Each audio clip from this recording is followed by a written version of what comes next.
प्रभातखबर.com, विश्वास वही, रफ्तार नहीं। पश्चिम बंगाल विधानसभा चुनाव का तीसरा चरण मंगलवार को है।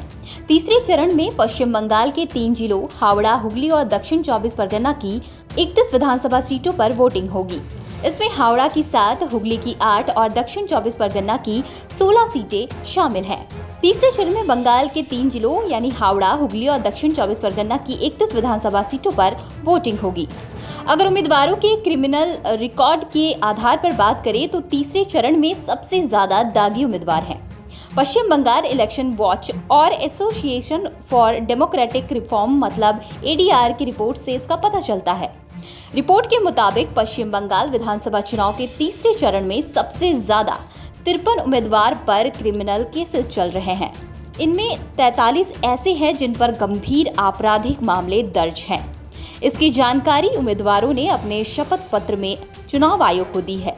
अगर 2 चरणों के मतदानों की बात करें तो पहले चरण में 5 जिलों की 30 विधानसभा सीटों पर 191 उम्मीदवार थे, जिसमें 25% उम्मीदवार पर आपराधिक मुकदमे दर्ज हैं।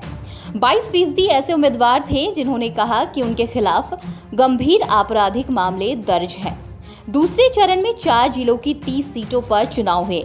दूसरे चरण में कुल 171 उम्मीदवारों में से 25% ने बताया कि उन पर आपराधिक मामले दर्ज हैं, जबकि 21% ने कहा कि वो गंभीर आपराधिक मामलों का मुकदमा झेल रहे हैं। तीसरे चरण में 205 उम्मीदवारों में 26% उम्मीदवारों ने कहा कि उन पर आपराधिक मामले चल रहे हैं, जबकि 21% ने माना है कि वो गंभीर आपराधिक मामलों के आरोपी हैं।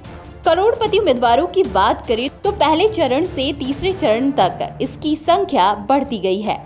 पहले चरण में 19, दूसरे चरण में 26 और तीसरे चरण में 33 ने खुद को करोड़पति बताया है। हमने आपको बंगाल चुनाव के तीसरे चरण के कैंडिडेट्स के बारे में बताया। इस अपडेट में इतना ही। पश्चिम बंगाल विधानसभा चुनाव के बाकी बचे फेज के उम्मीदवारों के बारे में हम आपको बताएंगे। बने रहिए हमारे साथ। प्रभातखबर.com, विश्वास वही, रफ्तार नहीं।